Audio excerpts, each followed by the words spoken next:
Yes, women have been caring for multiple generations forever. But Gen X women are reaching midlife under a combination of conditions that has never existed before. Society changed the role of women, and medicine changed the experience of aging, and the economy changed the transition into adulthood. And by the way, my name is Amanda. If you're new here, I talk about what it's really like to be a Gen X woman right now. This one's going to be a little bit longer, but it's really important. So put on 2x speed if you need to. Stay with me. Gen X women were raised to believe that we could and should do it all.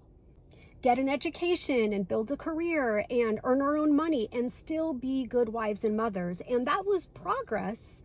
But when we moved into the workforce, we were still expected to do most of the parenting and manage the home and keep the family running. So nothing was redistributed. The career part was added and the rest of it just stayed.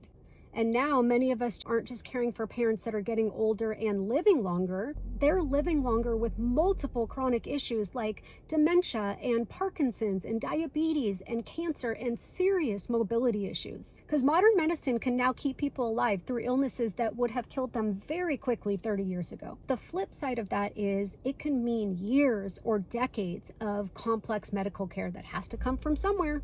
So daughters with absolutely no medical training are suddenly being asked to manage 15 medications and wound care and dementia behaviors and hospital and rehab admissions and appeals. The level of medical care that we expect someone with no training to provide just keeps increasing. And at the same time, many of us are raising teenagers at home. And anyone that's raised teenagers know that it's not exactly a low demand stage of parenting. A lot of us Gen Xers have young adults at home too that are working and saving, but are facing housing and education and transportation costs that are unprecedented and make it very difficult to launch into adulthood. And while you will never hear me romanticize what it was like for a woman 50 years ago, there was often a structure that existed to help spread this care around.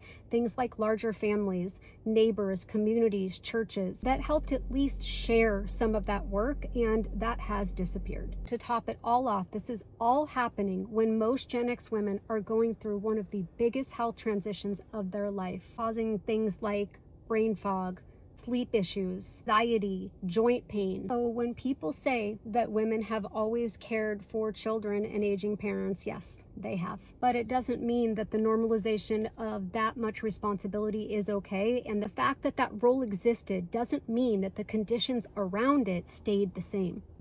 Everything around caregiving has changed. So we managed to modernize what women were expected to contribute, but we never modernized the systems that were supposed to support them.